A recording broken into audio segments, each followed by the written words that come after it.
Halo, suara saya sudah amankah, Bapak Ibu? Oke, Aman, sip. Nah, gimana nih kabarnya Bapak Ibu semua? Sehat semua kah? Semoga dalam keadaan sehat semuanya ya. Bentar, oke. Oh iya, terkait materi sebelumnya, ada pertanyaan dulu kah Bapak Ibu sambil kita nunggu, yang lain juga?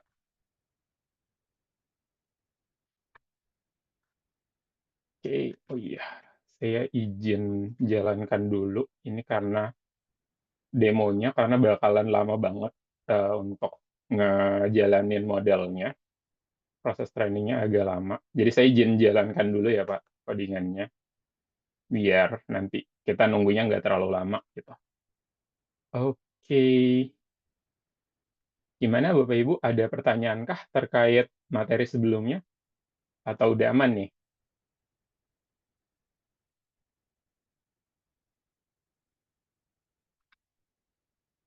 Udah aman ya, berarti? Oke, kalau semisal udah aman, mungkin kita, saya izin buka ya Bapak Ibu sesinya. Selamat malam semuanya. Nah, tidak terasa kita sudah masuk ke sesi live session keempat, yang berarti ini udah setengah jalan nih, Bapak Ibu. Nanti tinggal 4 week lagi nih kita belajar tentang machine learning di kelas machine learning terapan. Nah, nanti khusus untuk minggu depan itu kita bakalan bahas tentang salah satu project submission di kelas mesin learning terapan ini. Nah, kalau semisal Bapak Ibu ada yang punya kendala terkait submission, mungkin ada yang punya pengalaman ditolak atau apa, besok bisa kita bahas bareng-bareng gitu. Atau mau nanya ke aku juga boleh. Gitu. Nah, untuk sesi yang keempat ini kita bakalan bahas terkait sentimen analisis nih, Bapak Ibu. Nah, ini kurang lebih beberapa poin yang akan kita bahas. Pertama, kita bakalan overview sedikit nih terkait natural language processing itu seperti apa. Terus nanti kita bakalan lihat gimana sih perkembangan dari NLP itu sendiri sampai akhirnya kita menemukan sebuah model yang namanya transformer yang akan menjadi kayak apa ya, kayak batu loncatan di dalam dunia NLP ini. Nah, terus tentu kalau semisal kita ngomongin NLP, kan biasanya agak apa ya, kayak udah banyak nih model-model NLP yang udah open source dan bisa kita pakai. Nanti kita coba lihat gimana sih caranya kita nge-fine tuning sebuah model NLP gitu. Dan nanti terakhir biar apa ya, tentu kalau dalam proses pengembangan sebuah model machine learning tuh nggak cukup nih kalau misal kita cuma buat modelnya terus kayak testing di notebooknya gitu. Jadi nanti di sesi ini kayak aku bakalan contohin gimana sih caranya kita ngebuat sebuah prototype sederhana. Oke, nah mungkin kita langsung mulai aja ya Bapak Ibu. Nah, oke, so kita langsung mulai aja terkait overview tentang konsep NLP. Nah, sebenarnya apa sih NLP itu? Aku yakin semua Bapak dan Ibu semuanya udah tahu nih NLP sebenarnya apa gitu. Cuma ini kayak nge-review aja nih materi-materinya dan beberapa konsep penting di dalamnya gitu.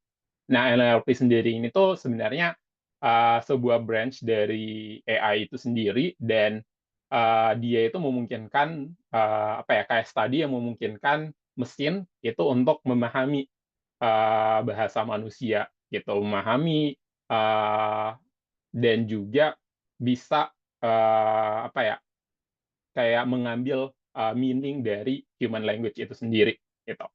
Nah, tentu dalam proses untuk memahami human language ini banyak juga nih kendalanya karena kan nggak seperti yang kita tahu mesin itu dia cuma bisa ngeproses dalam bentuk angka ya Bapak Ibu. Nah, makanya nih biasanya teks-teks itu perlu kita proses dulu nih. Nah, gimana sih caranya untuk ngeproses sebuah teks? Nah, salah satu cara yang sering kita pakai adalah dengan menggunakan mengubah setiap hurufnya itu menjadi sebuah representasi angka gitu. Nah, proses ini tuh biasa kita sebut sebagai tokenisasi. Nah, di sini contoh nih, I love my cat misalnya. Nah, kata I-nya itu kita bisa representasiin dengan angka 1, terus kata love-nya itu bisa kita representasikan dengan angka 2, kata my dengan angka 3, dan kata cat itu dengan angka 4, gitu. Nah, representasi inilah yang biasanya kita sebut sebagai dictionary, gitu. Dictionary dari model kita, gitu, dari tokenisasi kita, atau dari tokenizer kita biasanya. Nah, nanti setelah kita dapat dictionary-nya, nanti kita bisa tuh nge-transform yang awalnya katanya itu I love my cat menjadi bentuk sequence of integer seperti ini. Jadi ini merupakan representasi nih dari kata I love my cat. Jadi nanti yang diproses sama model NLP itu sebenarnya bentuk yang seperti ini.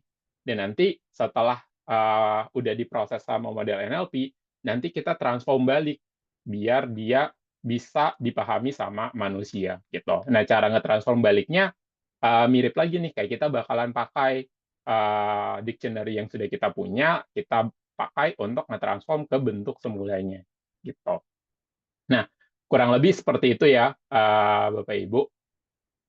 Nah, terus tentu dalam pembuatan sebuah dictionary seperti ini, tentu kita terbatas ya, kayak jumlah kata yang bisa kita masukkan ke dalam dictionary itu terbatas, makanya kita perlu memastikan proses tokenisasi ini tuh dilakukan secara optimal. Nah, gimana sih caranya biar proses ini optimal?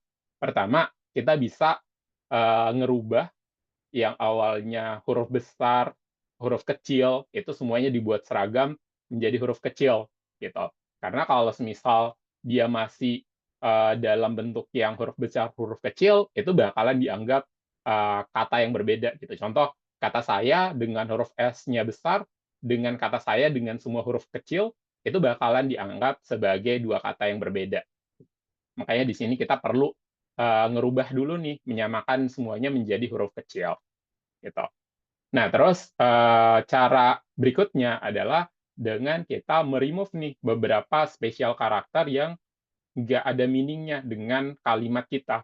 Contoh kayak kalau misal ada eh, apa ya karakter add kayak gini misalnya. Nah, karakter add kayak gini kan sebenarnya nggak ada meaning-nya nih dengan kalimat yang pengen kita proses. Nah, ini biasanya bisa kita remove juga. Nah, karena kalau misal ini nggak di-remove, dia nanti bakalan makan satu satu indeks sendiri gitu. Jadi nanti bakalan ada satu indeks yang ngerepresentasiin karakter-karakter seperti ini gitu, kayak tanda tanda petik lah, atau mungkin kayak tanda seru atau tanda baca, itu semuanya bakalan direpresentasiin sebagai satu karakter baru. Makanya di sini harus kita remove nih. Gitu. Nah, selain meremove spesial karakter, kita juga perlu nge-remove beberapa kata-kata yang emang nggak terlalu berguna buat kita. Nah, ini biasanya kita sebut teknik ini sebagai stop word removal gitu. Jadi beberapa kata-kata yang masuk ke kategori stop word itu kita bakalan remove nih biar meminimalkan jumlah token yang kita gunakan gitu. Ini salah satu contoh. Terus ada juga komponen berikutnya yaitu namanya lemmatization. Nah, lemmatization ini tuh merupakan teknik untuk merubah sebuah kata yang punya imbuhan itu ke bentuk aslinya gitu. Kalau dalam bahasa Inggris kayak contoh changing misalnya, atau change itu semuanya kita ubah ke bentuk dasar. Nah, ini biar meminimalkan juga nih penggunaan tokennya gitu. Karena kalau misal kita nggak rubah ke bentuk dasar, nanti changing ini bakalan jadi satu indeks, change itu bakalan jadi satu indeks, dan change juga bakalan jadi satu indeks gitu. Jadi kita bakalan makan 3 indeks untuk kata yang sebenarnya maknanya sama-sama aja atau mirip-mirip aja gitu. Dan ini juga bakalan berguna nih biar model kita tuh nggak confuse dengan perbedaan indeks antara changing dengan change gitu. Oke, itu dia beberapa pre-processing yang harus kita lakukan untuk memastikan bahwa proses tokenisasi itu berjalan secara optimal. Oke, terus konsep berikutnya yang bakalan kita bahas ini terkait word embedding. Nah, word embedding ini tuh merupakan cara kita untuk merepresentasikan sebuah kata itu ke dalam bentuk vektor, yang mana si vektornya ini kalau kita buat plotnya, itu nanti dia bakalan berdekatan nih untuk kata-kata yang punya, meaning yang sama, gitu. Jadi dengan menggunakan embedding, kita tuh selain dapat bentuk vektor dari suatu kata, kita juga bisa dapat, apa ya, kayak similarity representation gitu dari kata tersebut, gitu. Dengan, menganggap bahwa kata-kata yang, berdekatan itu sebagai kata yang memiliki makna yang sama, gitu. Contoh kata-kata yang, eee apa ya, kata-kata yang bernilai positif misalnya itu bakalan, berdekatan satu sama lain, gitu. Nah, terus, kalau semisal Bapak Ibu penasaran gimana sih sebenarnya proses dari, word embedding itu sendiri. Nah, sederhananya itu prosesnya kurang lebih seperti yang tadi, saya jelaskan. Pertama kayak kita bakalan punya dalam bentuk teks kayak gini dan teksnya itu bakalan kita proses kayak, remove, melakukan lemmatization, terus, me-remove, stop word dan lain-lain. Setelah itu nanti bakalan diubah ke bentuk, sequence of integer seperti ini, gitu. Yang mana dia ini merupakan representasi dari kata ini, gitu. Kata ya atau kalimat yang kita, olah, gitu. Terus nanti sequence of integer ini nanti bakalan masuk ke sebuah, embedding layer, yang mana dia itu bakalan rubah lagi nih, yang awalnya, bentuknya seperti ini, nanti tiap katanya itu kayak kata untuk angka 1 itu bakalan direpresentasiin sebagai, sequence of integer yang seperti ini. Nah, di sini kita bisa atur nih, dimension output-nya itu mau diatur berapa besar gitu.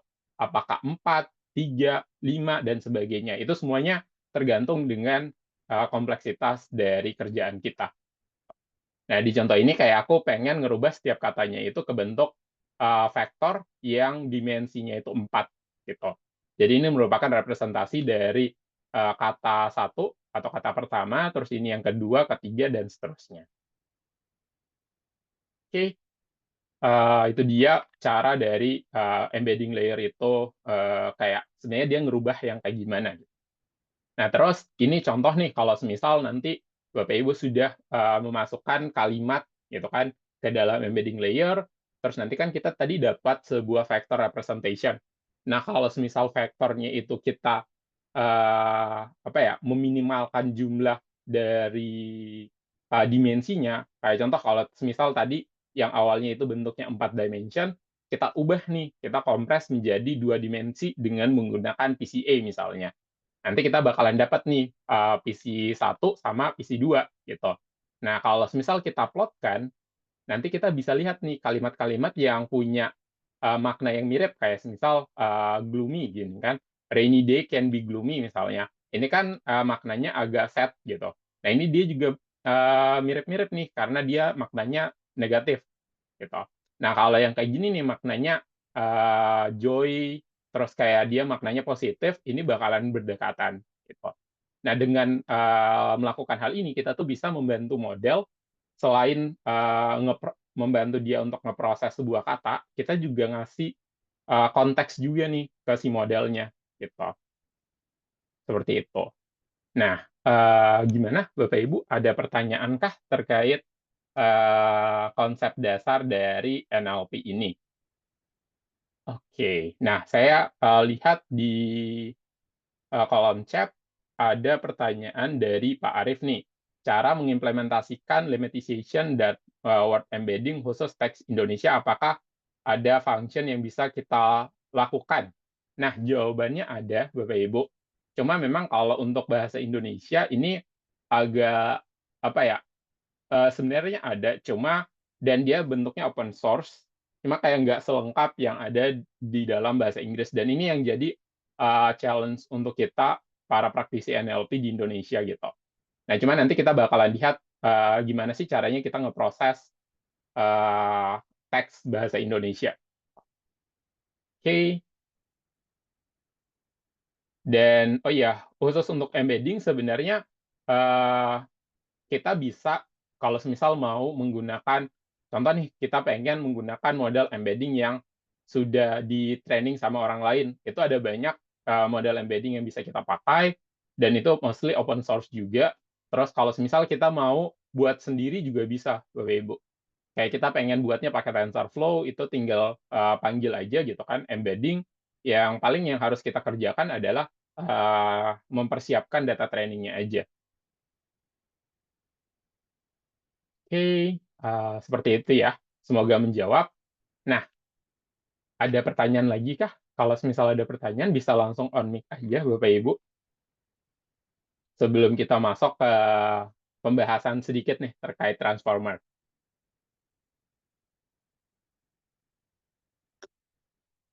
Gimana? Udah aman? Ya, silakan Pak Arif. Baik, terima kasih Pak. Izin bertanya, Mm-mm. terkait dengan proses pembentukan korpus untuk penggunaan misalkan word embedding ataupun lematisasi, itukah ada batas minimalnya atau seperti apa? Atau kita bisa menggunakan dataset-dataset yang ada di open source gitu kan untuk mempercepat proses yang kita mau lakukan gitu. Terus tadi terkait dengan PCI itu kan kok katanya bisa membentuk similarity gitu. Apakah memang ada dataset yang menunjukkan bahwa oh data kalau sukses itu dia samanya dengan misalkan apa tadi bring laughter ataupun intinya kalau bahagia ya suku katanya maksudnya ke bahagia. Apakah memang kita memiliki dataset untuk mengelompokkan itu atau cukup text chunks ini otomatis dengan menggunakan root embedding itu sistem langsung memberikan apa namanya clustering yang terpisah seperti itu. Terima kasih Pak. Oke. Nah, ini pertanyaan menarik nih. Sebenarnya ini pertanyaan yang aku tunggu sih.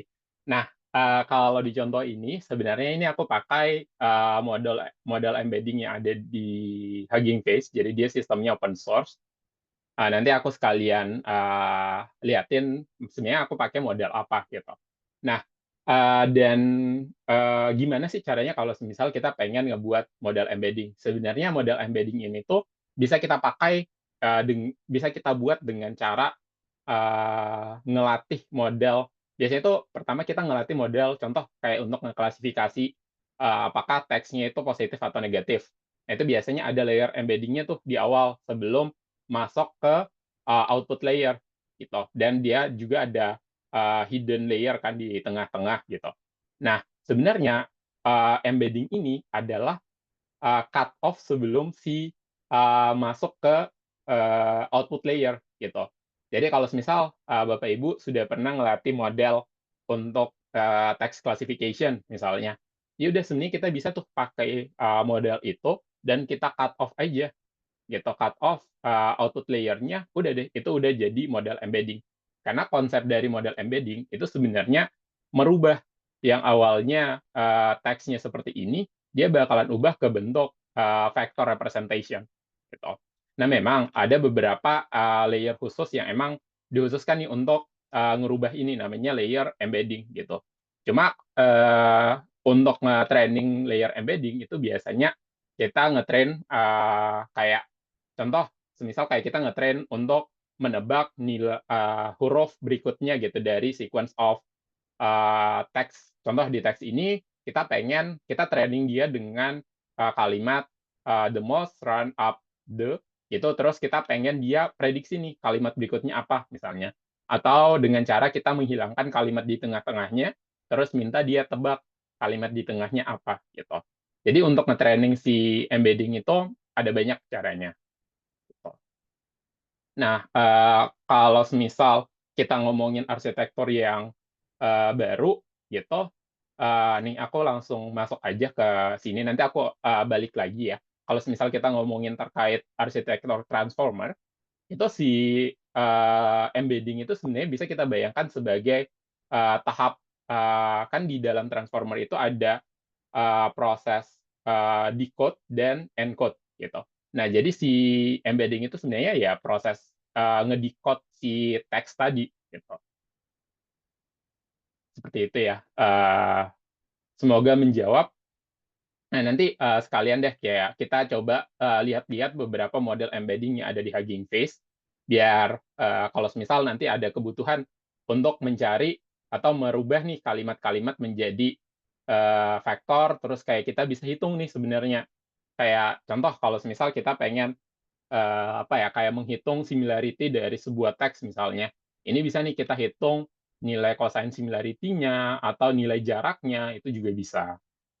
Nah ini, makanya kalau di sebuah, apa ya, ada sebuah teknologi namanya vector database, itu sebenarnya dia menggunakan embedding nih, untuk merepresentasiin sebuah teks, diubah bentuknya menjadi vektor, terus, vektornya itu bakalan disimpan di sebuah database khusus, dan ketika kita pengen nge-query sebuah, kata, misalnya kayak kita minta dia untuk ngasih kata-kata yang mirip seperti, katakanlah kata inputnya seperti ini gitu, "Rainy day can be gloomy," gitu. Terus kita pengen nyari nih kata-kata yang punya makna yang sama atau mirip-mirip. Nanti si vektor database-nya itu bakalan mencari, similarity-nya dengan vektor yang lain, dan dia bakalan nge-return top and, similarity, gitu. Tergantung kita mau tentukan pengen nyari berapa nih, kayak 5 tertinggi kah, atau 2 tertinggi, atau gimana. Seperti itu ya, Pak? Baik, baik. Terima kasih, Pak. Oke, sama-sama. Nah, mungkin kita langsung aja ya bahas sedikit nih terkait transformer. Nah, kalau semisal kita ngomongin, apa ya, kayak perkembangan dunia dari NLP, sebenarnya kayak kita nggak bisa nih untuk nge-skip soal transformer ini. Karena, si transformer ini nih yang bakalan ngerubah, cara kita mengolah teks tadi, gitu. Nah, jadi kayak kalau misal kita lihat si transformer ini tuh sebenarnya baru ditemukan atau baru dirilis sama Google itu tahun 2017, dan itu udah jadi turning point dari, dunia NLP itu sendiri, gitu. Dan si transformer ini yang jadi main arsitektur dari semua arsitektur, eee, NLP atau language model yang kita rasakan saat ini. Even kayak ChatGPT misalnya, ataupun, Gemini, ataupun Palm gitu, itu semuanya dibuat based on arsitektur si transformer ini, gitu. Nah, sebenarnya kenapa sih dia ini, eee menjadi hype banget gitu. Sebenarnya karena, ada beberapa alasan kenapa si Transformer ini tuh hype. Pertama, hal yang paling utama nih, kalau misal kita bandingkan dengan, eee, apa ya, model lain gitu, kayak contoh RNN misalnya. Kalau RNN, atau Recurrent Neural Network, itu agak susah nih kita untuk nge-scale, karena dia nggak bisa diproses secara paralel gitu. Nah, sedangkan si transformer itu dia bisa scale, secara efisien karena ketika kita ngeproses atau nge-training si transformer ini, prosesnya itu bisa jalan secara paralel, gitu. Terus yang bikin dia itu terkenal karena dia ada mekanisme, yang namanya attention, gitu. Karena kan kalau misal kita lihat paper awalnya itu kan namanya attention is all you need, gitu. Jadi di arsitektur transformer ini tuh pertama kali, dikenalkan konsep yang namanya multi-head attention. Di mana kalau, RNN itu dia cuma bisa, dapat makna dari, sequence sebelumnya dan itu cuma satu arah. Sedangkan di konsep attention yang ada di transformer ini, eee, kat kita tuh bisa dapat makna, dari, sequence of, text tadi, sequence of word-nya itu, secara bolak-balik gitu. Jadi bukan cuma satu arah dan, apa ya, memori untuk melakukan itu tuh udah jauh lebih bagus gitu. Dan kenapa dia disebutnya multi-head, karena di dalam proses transformer itu sebenarnya ada beberapa, proses, untuk, mendapatkan attention itu tadi gitu, dan dia prosesnya itu jalan secara paralel. Makanya dia, memungkinkan kita untuk, melakukan yang namanya parallel processing gitu. Dan, kalau semisal kita lihat arsitekturnya, itu dia ada 2 nih sebenarnya, ada 2 bagian. Pertama namanya proses encoding, dan kedua yang namanya proses decoding, gitu. Jadi ada proses encode dan proses, decode, gitu. Nah, proses encode ini nih yang biasanya, kalau semisal kita pengen ngebuat sebuah embedding layer, embedding model maksudnya, nah biasanya yang kita pakai itu yang bagian encode-nya. Sedangkan yang bagian decode-nya ini itu yang biasanya kita pakai kalau semisal kita pengen, nge-transform atau membuat sesuatu gitu. Kayak contoh yang biasanya dipakai di generative AI biasanya, kebanyakan dia menggunakan yang namanya, bagian arsitektur decode-nya gitu. Oke. Nah, seperti itu ya Bapak Ibu, terkait sedikit aja nih overview terkait transformer. Nah, mungkin kita langsung aja nih, masuk ke bagian yang paling menarik, yaitu gimana sih caranya kita nge-fine tuning sebuah model, NLP. Nah, kalau misal Bapak Ibu pengen mencari, model-model open source, itu ada satu platform namanya Hugging Face. Nah, Hugging Face ini tuh udah jadi, apa ya, kayak GitHub-nya orang-orang, machine learning gitu.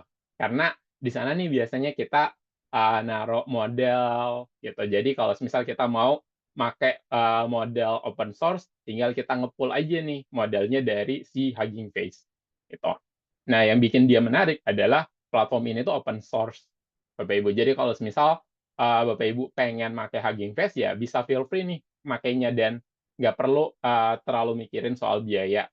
Nah, cuman nanti beda lagi tuh ceritanya kalau semisal Bapak Ibu ingin, menjalankan modelnya itu di Hugging Face secara langsung. Nah, itu, bakalan ada biaya API-nya, gitu.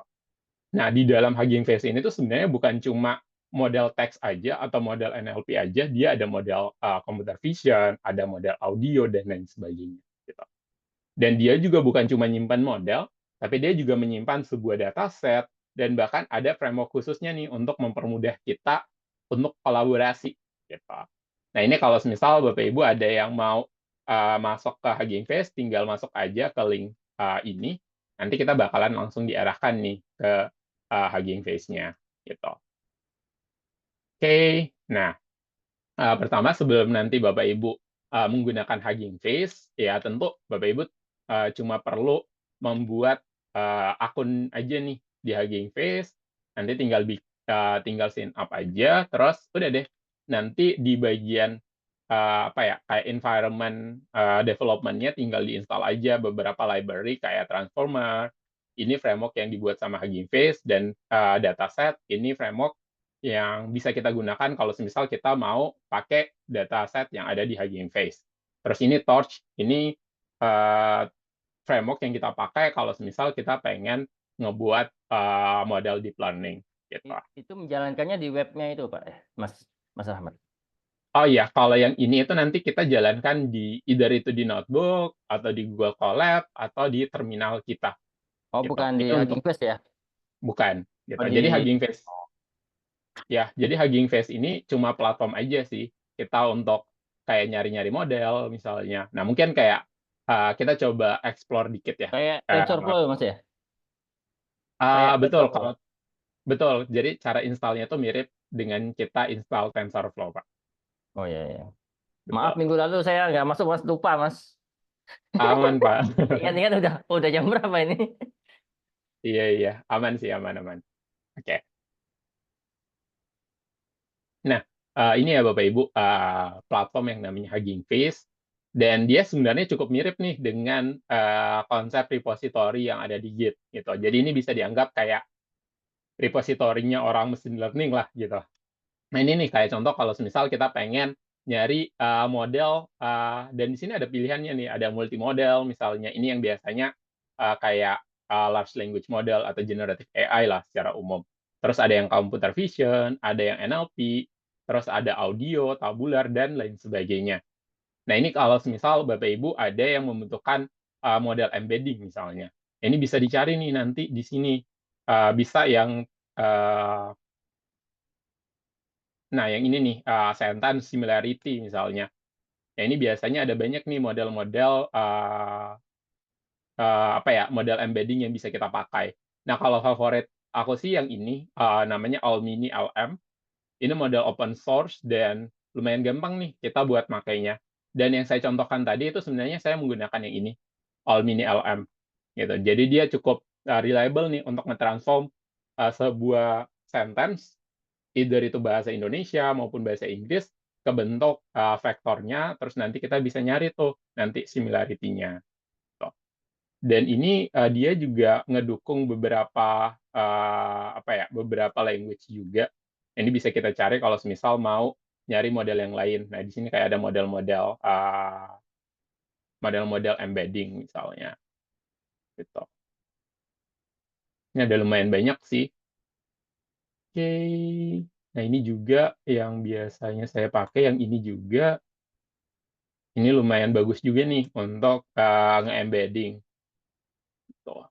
Nah, itu, kalau semisal pengen nyari model embedding. Nah, kalau semisal pengen nyari model untuk text classification misalnya, tinggal cari aja nih, klik aja text classification, terus bakalan muncul, dan kalau semisal kita butuh spesifik nih language-nya, tinggal cari aja di sini, terus kita pilih nih, yang bahasa Indonesia. Nah, tinggal kita pilih Indonesia, nah nanti muncul nih beberapa, model klasifikasi yang bisa kita gunakan. Oh.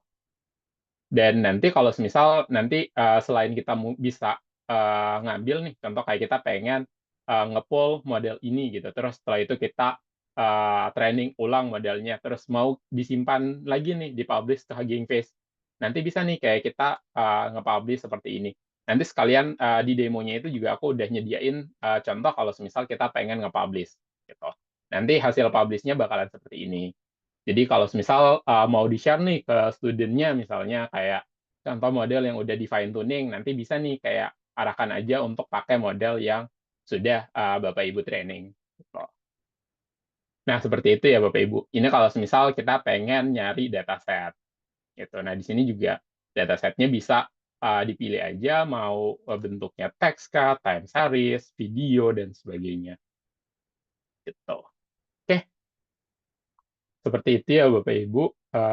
Nah mungkin, biar, apa ya, materinya itu nggak membosankan, kita langsung mulai aja kali ya ke, hands on-nya nih, gitu. Ini kebetulan tadi saya sudah jalankan, modelnya karena, lumayan makan waktu Bapak Ibu untuk nge-training model NLP ini, karena modelnya juga cukup besar.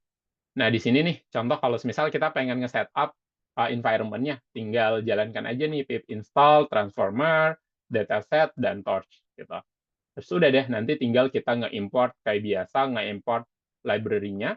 Terus kalau semisal, Bapak Ibu pengen ngambil model tertentu, kalau di contoh ini, saya ngambil model yang di-publish sama Indo, LLM, itu nama modelnya itu Indobird Based, Uncast, gitu. Nah, ini sebenarnya dia juga nge-publish beberapa model open source lain, nanti bisa Bapak Ibu ganti aja nih namanya, sesuai dengan, model Codingnya yang nggak ingin Bapak Ibu muncul Mas ya? pakai. Codingnya belum Oh muncul ya? oh belum muncul ya? Masih Bentar. PowerPoint ini. Oh ya, sorry. Nah, mungkin saya langsung share ini aja kali ya. Eee, oke, sudah muncul ya, Bapak Ibu? Nah, ini baru muncul Mas ya. Nah, oke, siap. Nah, ini ya, cara kita untuk nge-setup tadi, environment-nya, terus udah deh, nanti kalau setup-nya udah selesai, tinggal kita nge-import aja, kayak biasa. Nah, Ini di bisa sini di-share kita Mas, anunya Mas. Google Colab-nya bisa di-share atau ada contohnya di anu ya, di decoding? ya, sebenarnya ada contohnya kalau di decoding, ini saya coba ngemodifikasi beberapa step Oh, aja. modif ya? Nah, betul. Nah, ada beberapa yang pengen, saya share juga, karena kan goals di sesi ini kan kita pengen selain nge-training model, kita tuh pengen ngebuat prototype juga nih, gitu. Biar siapa tahu Bapak Ibu sudah buat model NLP, terus pengen, diterapkan gitu kan, bareng siswa misalnya nanti di kelas, nanti bisa, kita bikin prototype sederhana, gitu. Ya kalau Nah, bisa di-share bagus nih Mas. ya aman, Pak. Kita nyoba di sini. Iya iya. Nanti, setelah sesi ini nanti langsung, akhir sesi nanti langsung saya share deh link-nya, oke? Iya. Nah, jadi di sini cara kita untuk nge-setup modelnya, ini kayak kita ngambil tokenizer, gitu. Karena kan si tokenizer ini nanti kita pakai untuk, ngejalanin proses tokenisasi tadi, yaitu merubah yang awalnya teks ke dalam bentuk integer, gitu, sequence of integer. Terus di sini kita nge-config sedikit nih, beberapa parameternya, gitu.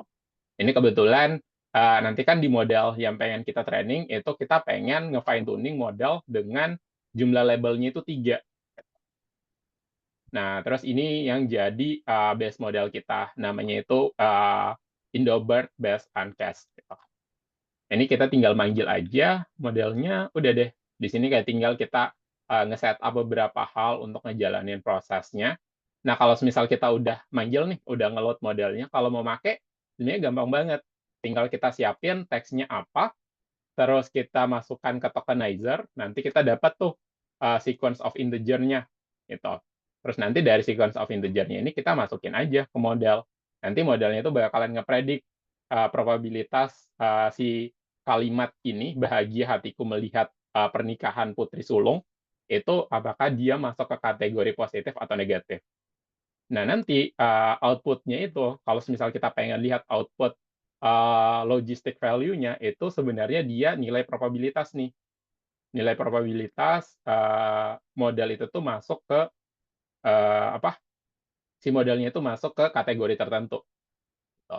Nah, di sini kalau misal kita ngambil nilai maksimumnya itu ada di label kedua yang ini, gitu. Karena ini kan yang probabilitasnya paling tinggi. Dan kalau misal kita lihat, itu tuh sebenarnya masuknya ke label netral gitu. Nah, ini kan agak kurang make sense ya, karena kalau misal dia bahagia, kan di sini kan ada kata bahagia. Nah, ini harusnya dia masuk ke kategori positif. Makanya di sini kita perlu nge-tuning nih si modelnya biar sesuai dengan kebutuhan kita gitu.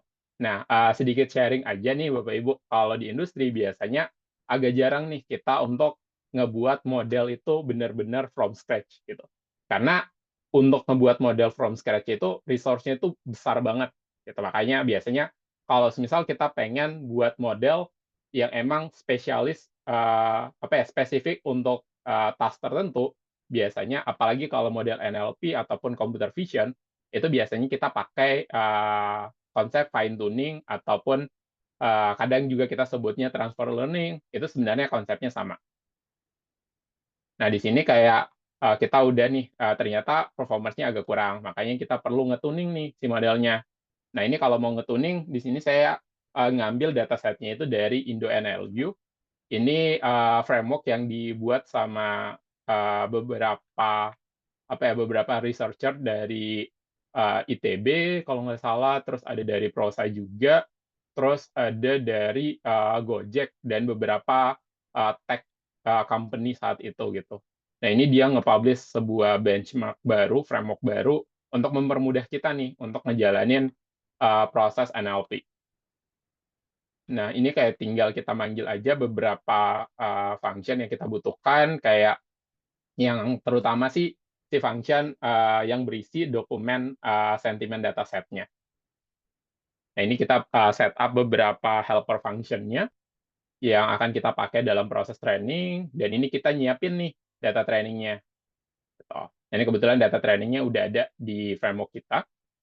Terus kita bedain kayak biasa, kita nge-set up data training, validation, sama data set testing-nya.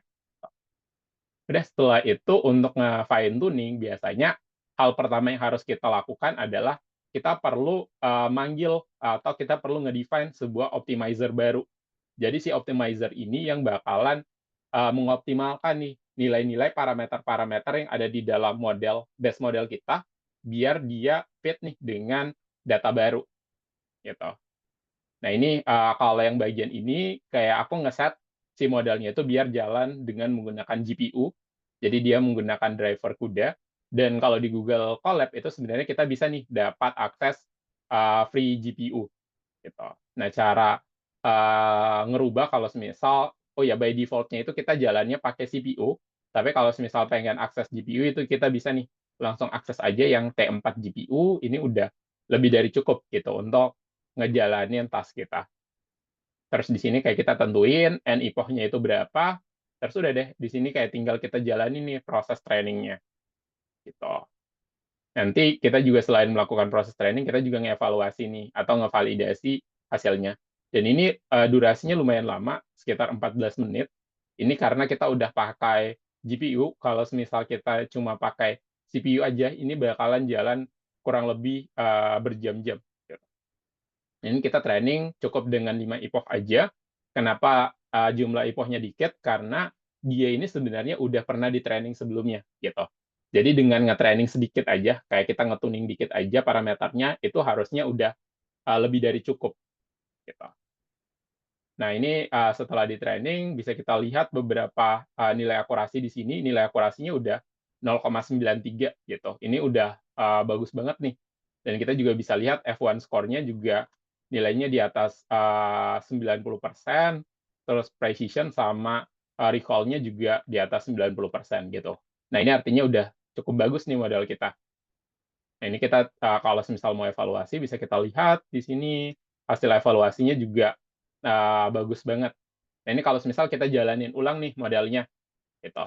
Kita jalanin ulang modelnya. Nah, di sini kita bakalan dapat nih yang awalnya dia prediksinya itu sebagai nilai netral, setelah di fine tuning dia menjadi model yang cukup capable nih untuk ngeprediksi kalimat sentimen dari kalimat ini gitu. Dan fun fact adalah proses ini sebenarnya salah satu proses yang saya lakukan nih di salah satu project di company gitu. Karena kita punya kebutuhan untuk melihat sentimen pasar gitu. Spesifiknya itu sentimen pasar terhadap nilai rupiah gitu. Jadi kalau sentimen pasarnya itu sedang nggak bagus nih terhadap rupiah, biasanya kita nilai dari sentimen itu bakalan jadi apa ya, kayak parameter untuk perusahaan untuk decide nih apakah dia harus membeli US dollar saat ini atau dia harus nunggu dulu nih sampai sentimen rupiahnya itu membaik gitu. Nah, seperti itu. Dan proses untuk nge-fine tuning-nya itu kurang lebih sama gitu. Paling yang beda cuma dataset-nya aja karena saat itu spesifik banget nih kita tuh pengen si model itu paham dengan data-data sentimen terkait rupiah gitu. Dan kalau semisal kan selain rupiah kita juga harus lihat tuh sentimen terhadap US dollar misalnya. Dan itu dataset-nya juga beda. Tuh. Nah, ini kalau misal sudah selesai nih proses trainingnya, terus kita mau nge-save modelnya, tinggal simpan aja. Kita panggil aja model.save pretrain. Terus di sini juga kita manggil, selain nge-save modelnya, kita juga harus nge-save nih tokenizer-nya. Biar nanti bisa kita pakai ulang. Gitu. Jadi di sini kita udah dapat nih modelnya, ada tokenizer sama si model yang sudah kita download tadi gitu, sudah kita training. Nah, si modelnya ini, model sama tokenizer ini bakalan kita pakai nih di prototype kita nantinya gitu. Nah, kalau misal Bapak Ibu ada kebutuhan untuk nge-publish hasil trainingnya, sebenarnya tinggal kita jalanin aja nih perintah ini Hugging Face /CLI, terus masukin aja login gitu. Nanti dia bakalan ngarahin kita untuk mengambil token yang ada di Hugging Face. Nah, ini contoh kalau misal tinggal diklik aja, dia bakalan masuk ke page ini. Dan kalau misal Bapak Ibu pengen nge-create new token, tinggal create aja, terus tulis aja namanya apa gitu. Nah, kalau di sini saya nggak akan ngebuat token baru, tapi saya nge-refresh token yang udah lama gitu. Nah, ini tinggal nanti bakalan saya invalidkan tokennya. Nah, di sini kalau misal udah dapat nilai tokennya, nanti tinggal kita masukkan aja nih ke kolom ini, Bapak Ibu. Nah, mungkin biar lebih kelihatan, di sini tinggal kita masukin aja tokennya, terus enter, terus yes aja. Udah deh, kita udah terkoneksi nih dengan Hugging Face kita, gitu. Nah, kan tadi kita udah buat tuh modelnya, terus kita udah fine tuning. Kalau kita mau simpan, tinggal kita tentukan aja nih, kita pengen simpan di sebuah repository apa, gitu. Nah, kalau tadi pertama itu saya coba simpan dengan nama repository sentimen Indobird misalnya.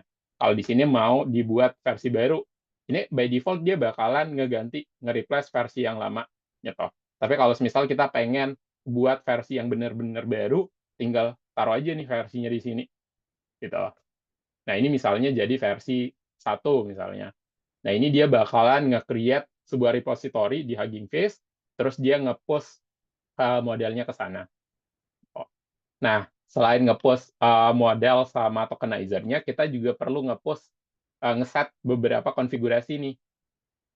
Gitu. Nanti setelah kita nge-post, nanti kita juga harus nge-post konfigurasi dari si model kita. Biar nanti kalau misal Bapak Ibu pengen share ke siswa, itu udah gampang banget nih untuk makainya, karena dia udah punya config labelnya itu udah sama. Bisa ke atas Nah, lagi, nanti Mas, tadi, hasilnya, Mas. Bisa tadi kode Hugging Face-nya gimana, Mas? iya, nanti kalau untuk dapat kode Hugging Face-nya, Ini ya, nanti klik Hugging aja Face nih. CLI ya. Betul, Hugging Face, CLI, login. Tapi Nah, itu ini kayaknya nanti harus bakalan diinstal dulu, diarahkan Mas ke ya? sana.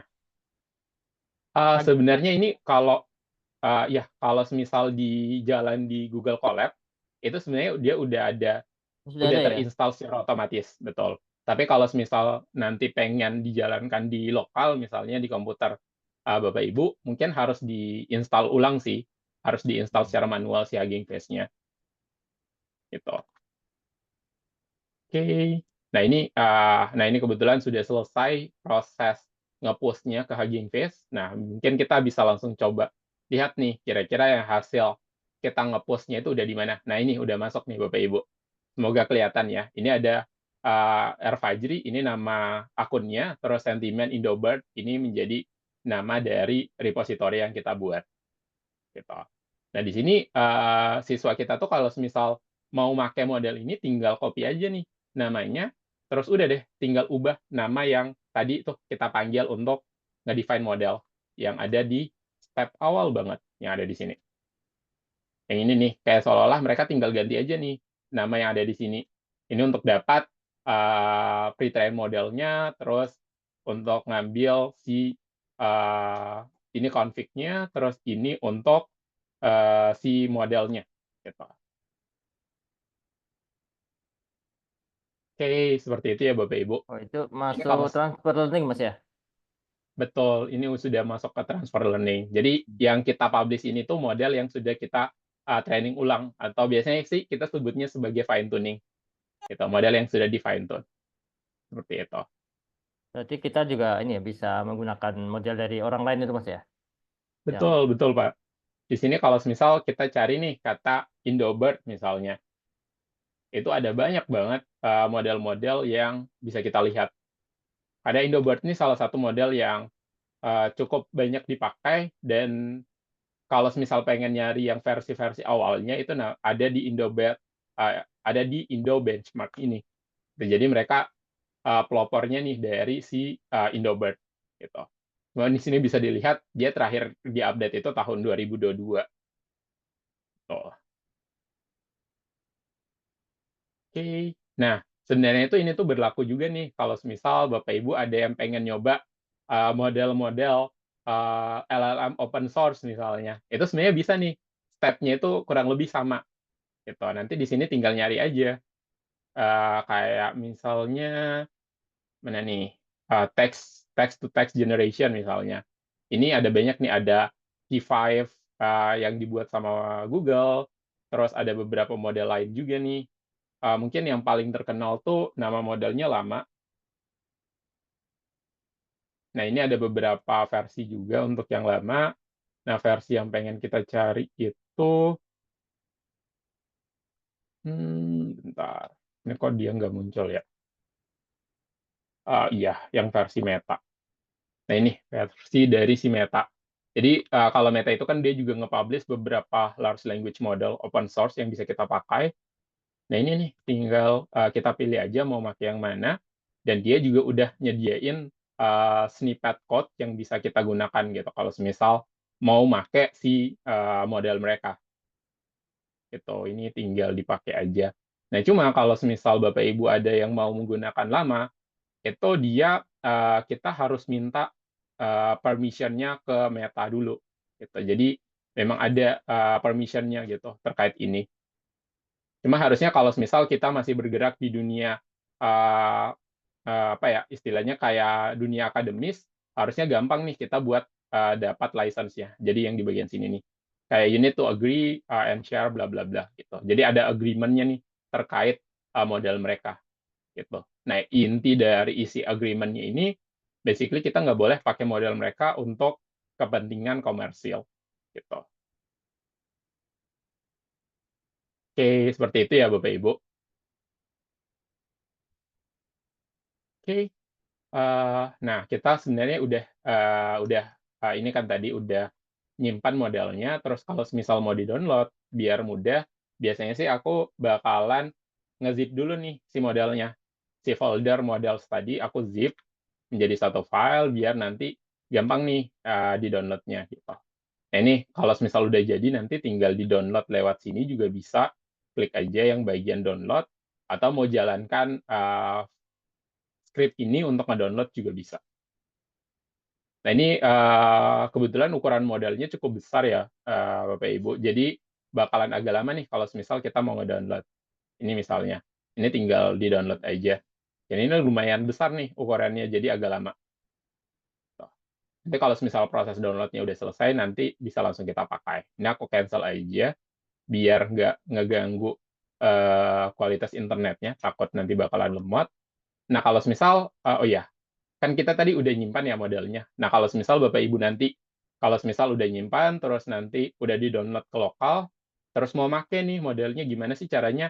Ya tinggal kita panggil aja, kayak biasa, bird tokenizer, terus kita pakai from pre-train, terus kita masukkan nih path dari si modelnya. Path dari tokenizernya yang mana, dan path untuk model kita yang si Indobird tadi itu ada di mana, kita simpannya.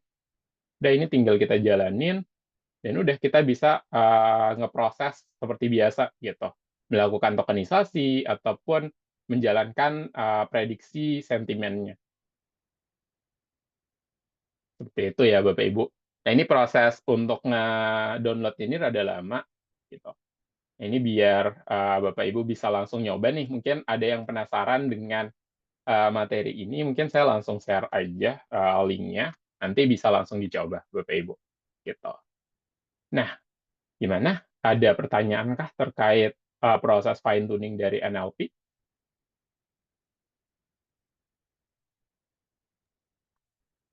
Ya, cukup menarik ini Mas yang Hugging Face ya Mas. Betul. Ini Nanti ya ini menarik banyak. banget sih. Kalau semisal nanti Bapak Ibu tertarik untuk explore tentang NLP misalnya, ini lumayan banyak nih. Dan nanti fun fact kalau semisal nanti nih kayak Bapak Ibu ngambil model open source misalnya, terus fine tuning untuk case-case yang spesifik. Nah, itu sebenarnya setelah di fine tuning itu udah bisa kita publish gitu. Publish-nya itu bukan cuma di Hugging Face aja, kita mau bikin paper-nya terkait itu juga bisa gitu. Cuma biasanya emang harus spesifik banget. Kayak contoh, ada banyak banget paper-paper yang fine tuning model lama khusus untuk bahasa Indonesia misalnya. Itu udah banyak papernya. Gitu. Nah, itu lumayan bagus nih untuk publikasi misal gitu. Kayak gitu ya Bapak Ibu. Semoga tertantang nih buat explore si Hugging Face ini. Oke, ya silakan Pak Arif.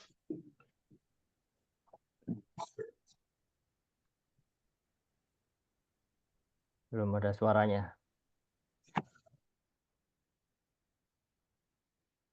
Oh, mute ya masih Pak Arif. Iya, masih mute Pak.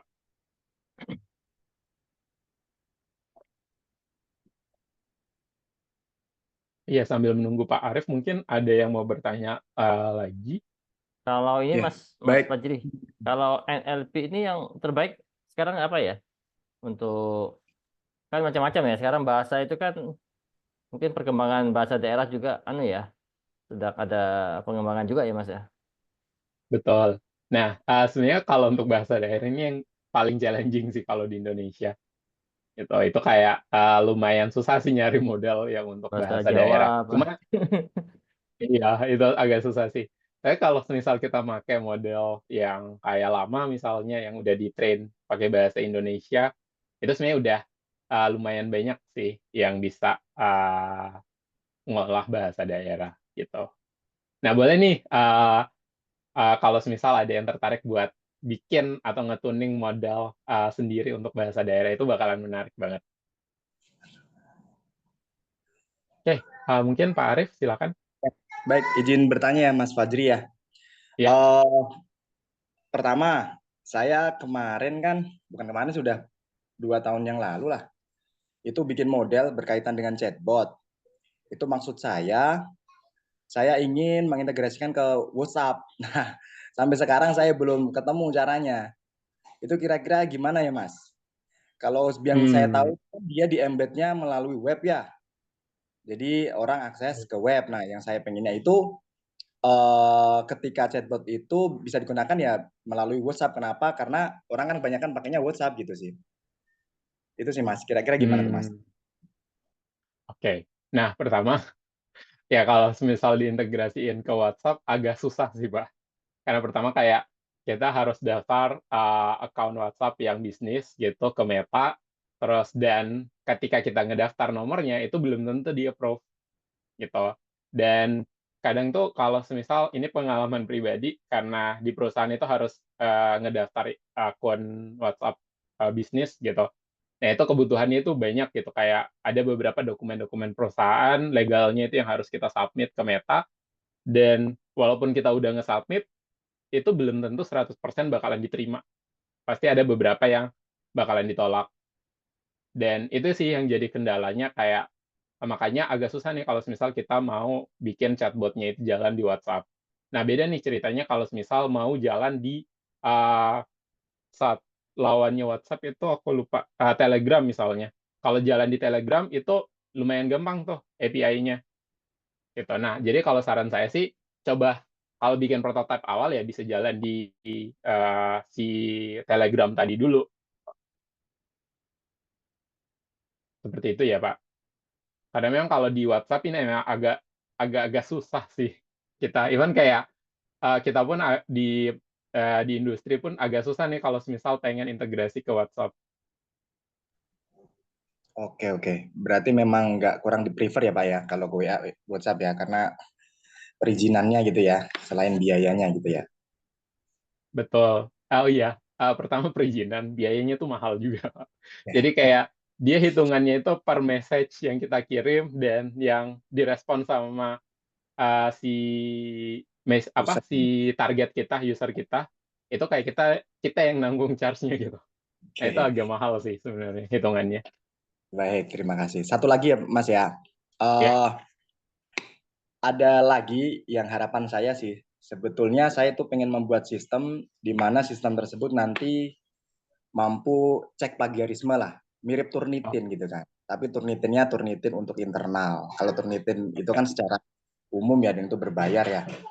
Nah, itu mhm, kira proses logiknya seperti apa ya, Mas, ya? Apakah kita memang harus ada dokumen-dokumen yang memang kita upload, pure dokumen misalkan PDF atau segala macam gitu kan. Kemudian nanti model kita itu akan otomatis membaca semua data dari database tersebut atau gimana tuh? Nah, saya masih agak bingung tuh konsep kerjanya seperti itu gitu dari sistem tersebut. Terima kasih ya, oke. Mas. Oke, oke.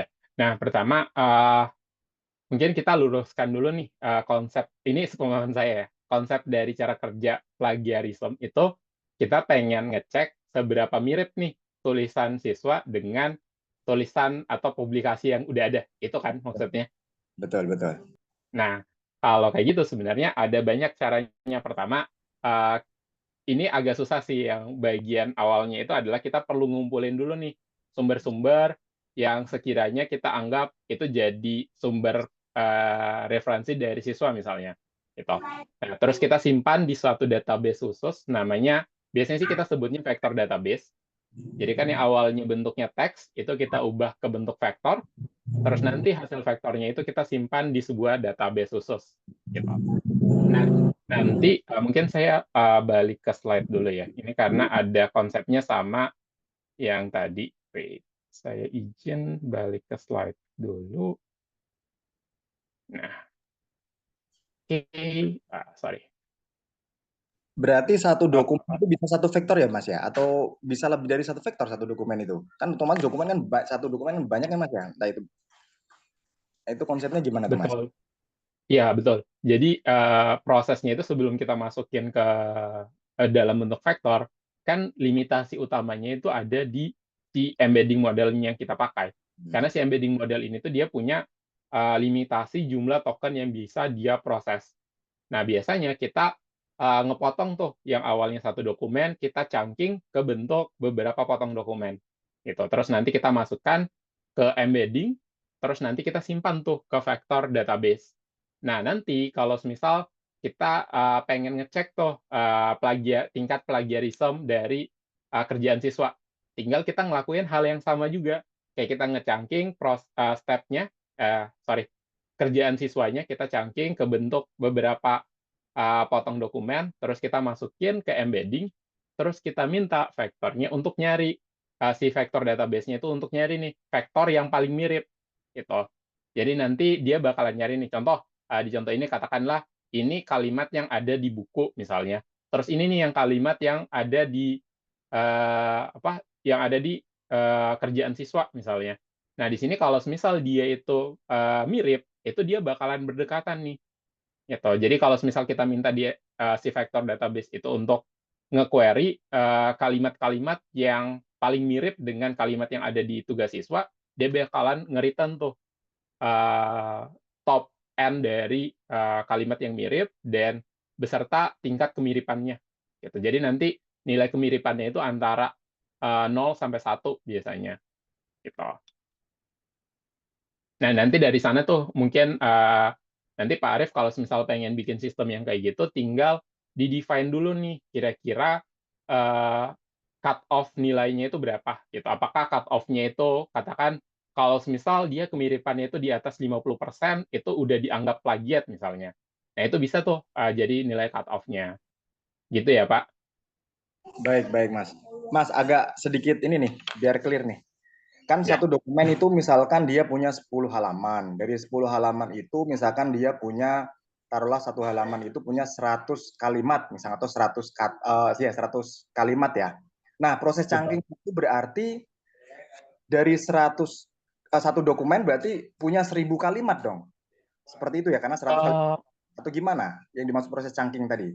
Teks chunking nah, tadi. sebenarnya iya, jadi untuk proses chunking-nya itu sebenarnya bukan di-chunking berdasarkan kalimatnya, Pak, tapi Nah, jumlah kata yang ingin oh, kita, anggap menjadi satu kalimat, gitu. oke, Contoh nih, oke. katakanlah kita pengen ngepotong, kalau semisal dia udah lebih dari, 100 kata, kita potong nih menjadi satu teks gitu, gitu. Oh, Atau oke. mungkin kayak kita pengen, potongnya itu kalau semisal ada, apa ya, kayak garis baru sorry, kayak paragraf baru. Jadi tiap satu paragraf kita potongnya, misalnya. Nah, itu ada banyak metode Hmm, potongnya, Pak, gitu. oke. Jadi Dan bisa itu based bisa on, dilakukan otomatis. jumlah kata. Betul, bisa dilakukan otomatis. Jadi, hal pertama sih yang agak susah tuh mungkin bagian mengumpulkan datanya dulu nih, karena dia hanya bisa ngeproses dalam bentuk PDF misalnya, tapi kalau PDF-nya itu banyak gambar, itu harus di-OCR-kan dulu, gitu. Karena kalau kita pakai, PDF reader yang ada di Python misalnya, itu cuma bisa baca, teks, free text-nya aja. Teks. Tapi kalau teks-teks yang ada di gambar itu nggak akan kebaca, Oke, oke, oke. seperti itu. Baik, terima kasih, Mas. Agak sedikit lebih jelas nih, tinggal Oke. teknisnya. Oke, terima kasih. Oke. Nah, mungkin, saya izin share, ini sebenarnya project yang agak lama sih, Pak. Mungkin nah, ini sebenarnya project yang sebelum kita kenal, vector database. Ini kebutuhannya juga waktu lagi ada, waktu masih kerja di decoding, ini question similarity check. Kebutuhannya itu adalah kita pengen deteksi mana aja sih pertanyaan-pertanyaan yang dulu pernah kita buat, gitu. Goals-nya adalah kita pengen eliminasi, pertanyaan-pertanyaan yang duplikat. Gitu. Nah, ini kan konsepnya cukup mirip nih.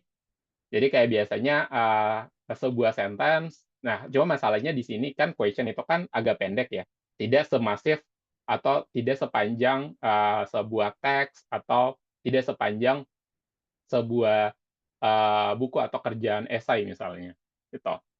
Nah, ini jadi bisa langsung masuk aja nih ke, si sentence transformer ini sebenarnya kata lain dari si embedding. Jadi dia bakalan masuk, terus dia bakalan ubah sentence-nya itu ke bentuk vektor, terus udah deh nanti kita bandingkan nih nilainya itu, kita hitung nilai cosine similarity-nya. Nah, basically proses ini itu sebenarnya sudah di-handle sama, si, vektor database-nya, gitu. Nah, konsep yang tadi itu sebenarnya udah mirip juga nih sama konsep RAG yang sedang ngetren saat ini di dunia, LLM. Jadi yang awalnya dokumen tadi, kita potong ke bentuk chunking, terus kita masukkan ke, embedding model, terus udah deh, nanti vektornya itu disimpan di vektor database. Nanti kalau misal kita punya pengen nyari, kalimat yang mirip, tinggal lempar lagi aja ke vektor database, nanti dia bakalan nge-return, top K, yang paling similar, itu beserta nilai similarity-nya, gitu. Nah, kalau semisal, Mantap. betul. Nah, kalau misal Bapak Ibu ada yang tertarik sama vektor database, sebenarnya dulu saya pernah nulis satu artikel sederhana sih. Tapi ini artikel yang basic banget untuk ngebahas sebenarnya apa sih vektor database itu. Nah, ini mungkin saya sekalian sharing aja. Nah, ini sebenarnya kalau sekalian ngenalin nih beberapa vektor database yang sekarang lagi hits nih di dunia industri. Gitu. Nah, kalau favorit saya sih ada yang namanya ini, yang si Kidran ini. Nah, ini yang biasanya dipakai, terus ada juga Chroma juga salah satu vektor database yang kami pakai gitu. Nah, ini juga udah ngejelasin sebenarnya vektor itu apa, embedding itu apa, terus konsep similarity score itu kayak gimana sih. Jadi kalau misal Bapak Ibu emang benar-benar baru nih dengan konsep vektor database, bisa coba cek nih tulisan yang sudah saya buat. Gitu. Oke, gimana? Ada pertanyaan lagi kah, Bapak Ibu? Ya menarik Mas tadi pertanyaan Pak tadi ya. Iya, karena ini kan Iya. pasti relate nih sama tugas di sekolah ya mungkin ya. Mm-mm. Biasanya kalau saya kan pakai Turnitin itu kayaknya mereka sudah punya database paper-paper itu ya Betul. lengkap gitu loh. Nah, Jadi cuma kalau ya sehingga betul bisa Pak, dibandingkan gitu. Kalau nggak ada itu kayaknya agak susah itu. betul. Jadi memang kita perlu ya balik lagi sih machine learning itu benar-benar butuh data ya Pak. Mm-mm. Dan dia kayaknya anu terus itu update terus kan karena tiap hari kan mungkin ada Iya, yang publish ya. betul. Oke. Nah, Pak Astri mau tanya itu. silakan Pak. Iya, Pasti. boleh nanya Mas ini Mas. Iya, silakan Pak. Eh, Mungkin pertanyaan sedikit ini ya. Saya belum pernah mendapatkan ini ya, belum pernah mencoba untuk bikin model NLP gitu ya. Hanya saja pertanyaan saya gini, apabila kita membuat data train biasa, katakanlah dokumen biasa gitu ya, akan tetapi kita nanti melakukan fine tune yang di fine tune itu ya seperti itu tadi, misalkan masalah sentimen atau masalah emosi yang lain itu. Kira-kira itu masih memungkinkan atau tidak ya?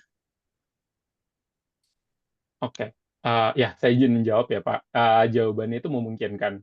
Jadi contoh kalau misal kan tadi case-nya sentimen gitu. Kalau misal Bapak Ibu pengen ngeklasifikasiin teks berdasarkan kategori, contoh kalau dataset yang biasanya kita pakai kategori berita misalnya, apakah berita ini tuh masuk kategori sport kah, atau kategori ekonomi, atau apa gitu. Nah itu bisa juga tuh kita lakukan hal yang sama. Cuma problemnya adalah kita harus nyediain datasetnya aja. Mohon maaf, maksudnya dataset untuk fine tune-nya atau ini dataset keseluruhan?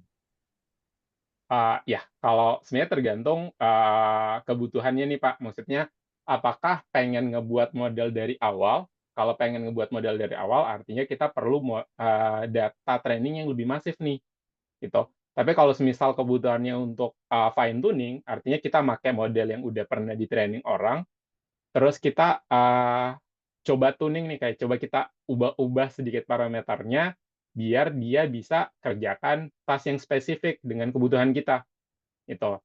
Nah, sebenarnya konsep dari fine tuning seperti itu. Nah, nanti kalau misal case-nya seperti itu, kita perlu nih nyediain data-data yang menurut kita cocok nih dengan task yang pengen kita selesaikan. Kayak contoh kalau yang sentimen ya berarti dataset terkait sentimen. Kalau misal terkait headline berita, ya itu berarti dataset terkait headline berita gitu.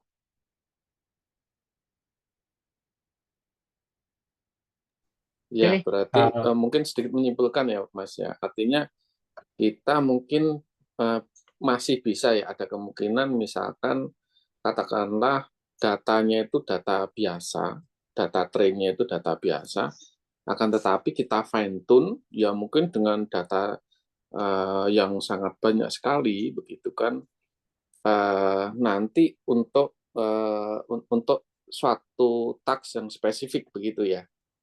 Mohon kalau salah ini diluruskan. Ya, betul, Pak. Jadi, sebenarnya sih inti dari fine tuning-nya seperti itu, Pak. Jadi kayak kita bakalan pakai model yang udah ada, gitu kan, terus kita latih nih ke spesifik task yang pengen kita selesaikan, gitu.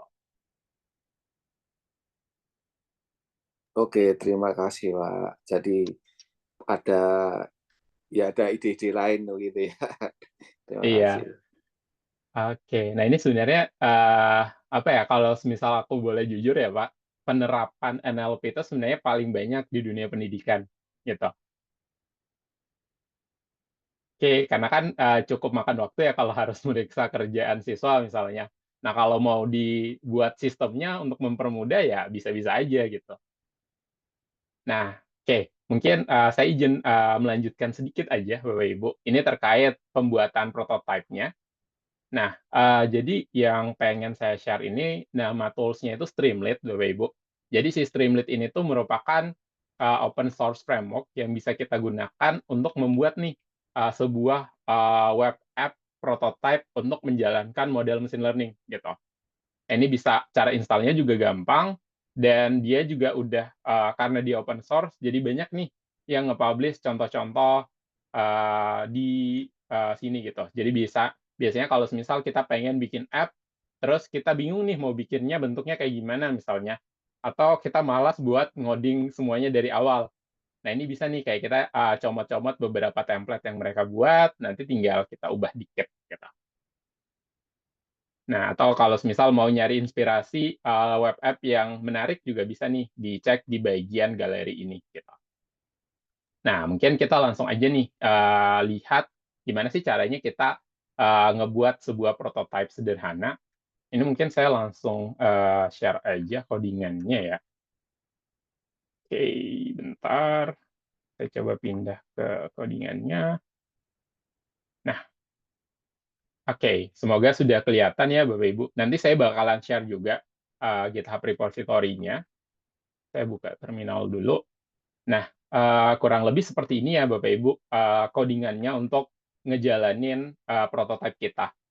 Nah, sebenarnya sih yang bagian yang paling penting itu ada di sini. Jadi kan tadi kita sudah tuh nge-save model kita ke bentuk yang bisa di-save, terus kita download tuh dari si repository atau Google Colab kita. Nah, nanti tinggal kita simpan aja nih di folder model, terus nanti di sini ada banyak parameternya. Nah, ini basically ini yang jadi model kita. Nah, di sini kayak tinggal kita panggil aja modelnya gitu kan, si tokenizer-nya beserta modelnya, dan kita define ulang nih parameter untuk ngerubah labelnya nantinya. Nah, selebihnya ini tuh sebenarnya codingan untuk ngatur si front end-nya. Itu kayak contoh kayak pengen bikin kolom, terus biar nanti ada tampilan image, kita bisa kayak satu bagian sebagian nampung image, terus bagian lain untuk nampung title-nya misalnya.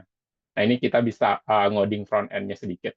Nah, ini untuk ngejalanin prosesnya, dan bagian ini tuh untuk nerima input dari user gitu. Dan ini bagian untuk ngeproses nih inputnya, terus nanti kita return hasilnya kayak gimana. Gitu. Ini mungkin saya langsung jalanin aja, Konda. Saya aktifkan dulu environment-nya. Terus kalau untuk jalanin si Streamlit-nya sebenarnya gampang banget. Tinggal kita panggil aja Streamlit, run, terus kita panggil nama filenya. Nah, ini kan kebetulan kita pakai nama filenya itu app.py, jadi tinggal kita panggil aja Streamlit, run, app.py. Gitu. Ini tinggal kita enter, dan ini udah bisa langsung dibuka aja. Oke, bentar, saya izin. Oke. Nah, nanti tampilannya itu seperti ini, Bapak Ibu. Jadi kayak sudah bisa langsung nih kayak kita main-main nih sama modelnya gitu. Ini kan kebetulan by default itu saya kasih teksnya seperti ini. Bahagia hatiku melihat pernikahan Putri Sulungku yang cantik jelita gitu. Nah, di sini dia sudah nge-return nih nilainya itu sebagai positif dengan skor 96% gitu. Nah, ini kalau misal kita pengen ganti bukan bahagia tapi sedih misalnya. Ini dia langsung nge-proses nih. Nah, ini dia bilang ini masih positif karena mungkin mirip dengan kata tadi, tapi karena di sini kan ada apa ya, kalimat atau kata yang sebenarnya konsepnya itu masih positif, yaitu cantik gitu. Terus ada kata pernikahan, biasanya orang ketika melihat pernikahan biasanya cukup senang gitu. Makanya di sini dia masih labelnya positif. Tapi confidence levelnya udah menurun nih ke 68 gitu. Ini contoh kalau misal saya bilang sedih hatiku ditinggal, tinggal istri misalnya. Nah, di sini dia langsung bilang nih kayak ini udah clear bahwa ini sebuah kalimat yang negatif seperti itu. Nah, ini bisa jadi mainan juga nih, Bapak Ibu. Ya, silakan Pak. Itu bisa online juga, Mas? Maksudnya di server ya? Oh iya, ini sebenarnya kebetulan dia jalan di lokal. Nanti kalau misal mau di-deploy, tinggal diklik aja nih sebenarnya bagian deploy, terus udah kita mau deploy di cloud yang disediakan sama Streamlit, atau kita mau custom deployment gitu. Ini tinggal di-deploy aja, terus nanti ikutin aja prosedurnya. Itu masih gratis, Oke, Mas ya? Masih free ya atau berbayar itu? betul. Untuk yang community cloud ini tuh masih free. Cuma Oh, dia oh. nanti kalau misal aplikasinya itu udah berapa hari ya, kayak beberapa hari itu nggak diakses, dia bakalan mati dulu. Nanti Hmm, dia bakalan nyalain ulang kalau misal udah ada yang akses lagi. baik, baik. Itu Pak Ali ngomong apa ya? Tadi nggak jelas ya. Nanya lagi, Mas. Ya, Oh, silakan Pak. Ini untuk satire belum bisa ya? Artinya mungkin kita perlu algoritma tertentu lagi untuk mendeteksi satire itu sendiri ya. Eh, gimana Pak?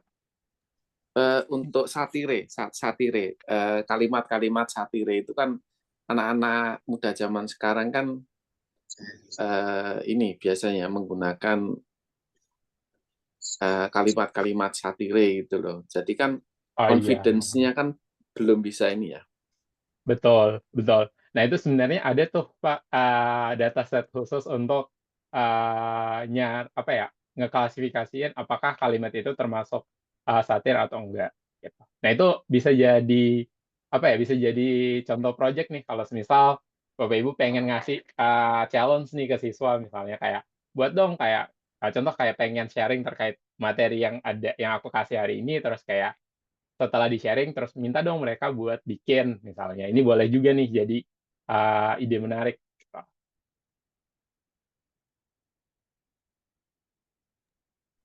kalau Oke, installnya tadi gimana, Mas? Install apa tadi? Streamlit itu perlu diinstal dulu ya di. Tadi kan pakai Visual Studio ya. betul. Itu tadi kebetulan saya pakai Visual Studio. Nah, memang kalau Oh, untuk pakai nge-install API-nya ya. Streamlit, sebenarnya tinggal pip install Streamlit aja.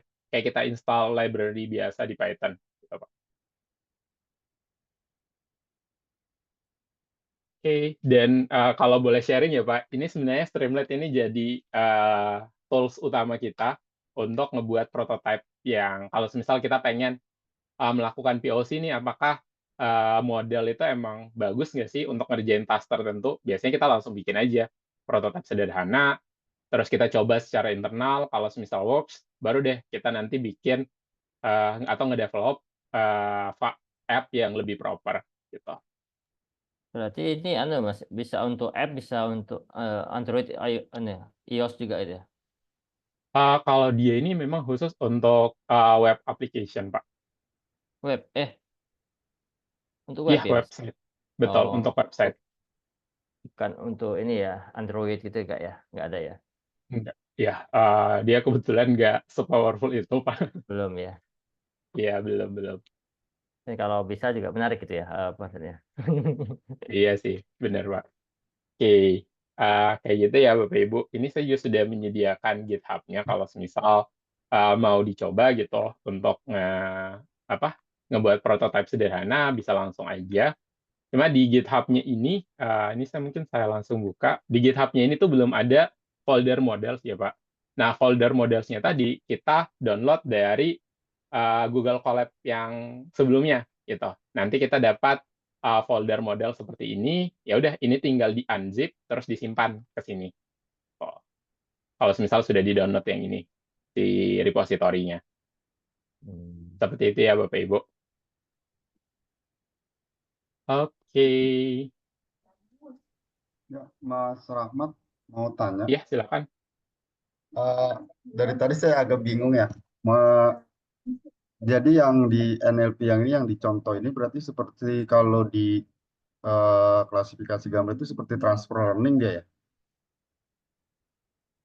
Betul. Iya. Sebenarnya ya, jadi kalau misal kita ngomongin transfer learning, sebenarnya apa sih bedanya dengan fine tuning? Itu sebenarnya mirip konsepnya, tapi ada sedikit perbedaan gitu. Pertama, kalau di transfer learning sebenarnya kita tuh nggak ngerubah nih si baseline modelnya. Biasanya yang kita ubah itu dengan cara kita nambahin beberapa layer baru kan.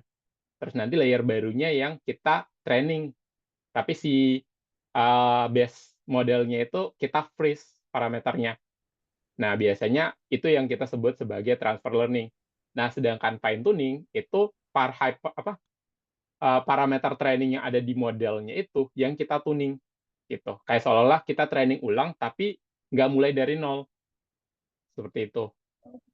Ya, jadi berarti kita tinggal cari model yang sesuai dengan dataset kita aja kan berarti ya?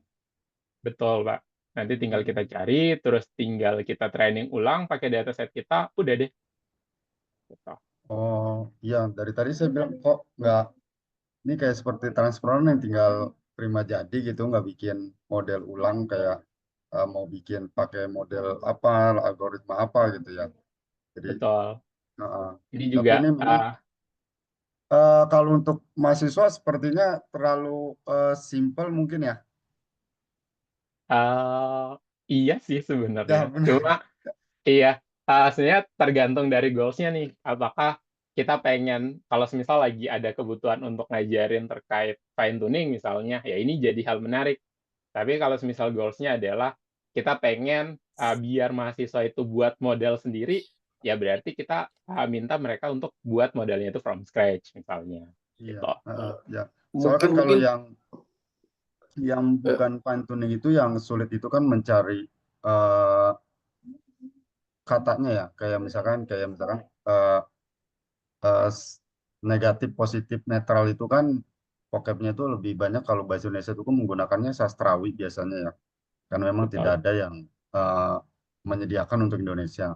Cuma cara simpelnya kan ditranslate dulu ke bahasa Inggris, baru nanti eh, dilihat negatif positifnya gitu. Cuma kalau ini kan kita tinggal cari aja nih model yang sudah membuat bahasa Indonesianya gitu ya. Kita tinggal eh, jalankan ulang ya, kita sesuaikan aja gitu. Cuma memang mungkin Bet- fokusnya lebih ke eh, deploy mungkin ya, lebih simpel untuk deploy mungkin ini ya. Makanya Streamlit ya sangat ini sekali gitu. Kebetulan saya pernah coba untuk yang diabetes menggunakan Streamlit itu juga mungkin memang cukup ini juga. Cukup simpel Betul. memang. Betul, Pak. Ini makanya jadi favorit aku juga sih kalau bikin prototype awal. Gitu. Ya, silakan Pak Asri. kalau menurut saya ini sih ya mungkin sedikit berbeda tadi ya. Saya sendiri kan kalau melihat dari Indo NLU kalau tidak salah itu 14 billion. Kalau nggak salah modelnya dibuat dari 14 billion data atau berapa apa kalau tidak salah itu Betul. kan waktu saya Betul. ngelihat itu yang bisa ngerjakan kan cuma sumber komputer itu kalau menurut saya sih ya artinya apa yang saya tanyakan itu tadi mengapa saya lebih ke fine tuning karena saya hanya punya spesifikasi komputer ya Aurora R16 begitu kan artinya kalau untuk fine tuning dengan beberapa giga, saya hanya bisa cukup dengan spesifikasi yang saya punyai begitu, Pak. Iya ya kan. Artinya kita masih masih ada celah lah. Maksudnya masih bisa berkarya gitu ya.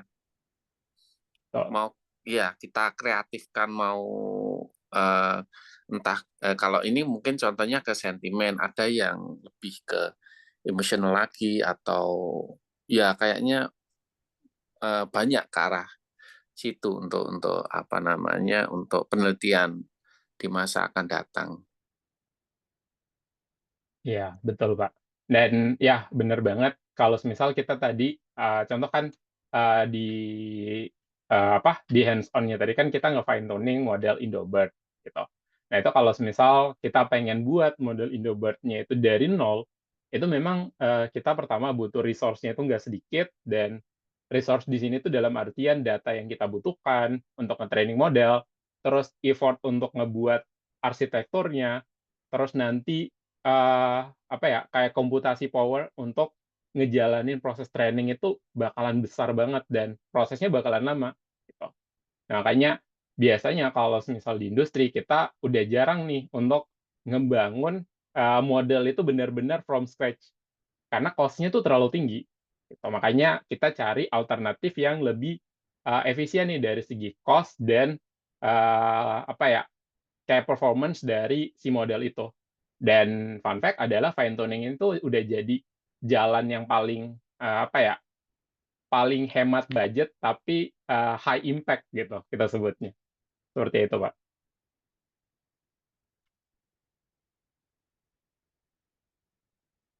Oke. Nah, seperti itu ya Bapak Ibu terkait sharing ini gitu. Nah, mungkin kalau misal Bapak Ibu nanti masih ada pertanyaan nih, karena kan udah lebih waktunya udah lebih 30 menit nih gitu. Jadi mungkin Bapak Ibu sudah mau istirahat juga.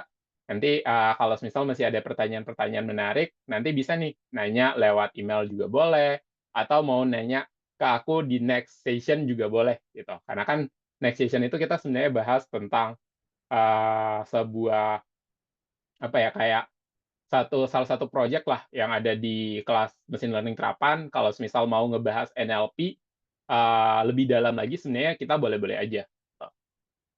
Oke, sip. Itu saja ya Pak dari saya. Semoga Bapak Ibu bisa nih kayak dapat inspirasi lah dari sesi ini. Dan ya terakhir dari saya, jangan lupa untuk mengisi form kehadiran dan juga feedback-nya Bapak Ibu, karena saya selalu baca nih feedback dari Bapak Ibu sekalian. Seperti itu. Oke, itu saja ya dari saya Bapak Ibu. Terima kasih dan tetap semangat Bapak Ibu. Ya, makasih Mas Fajri. Ya, Ya, makasih, Pak. Masih Mas. izin di. Assalamualaikum. Terima kasih, Mas.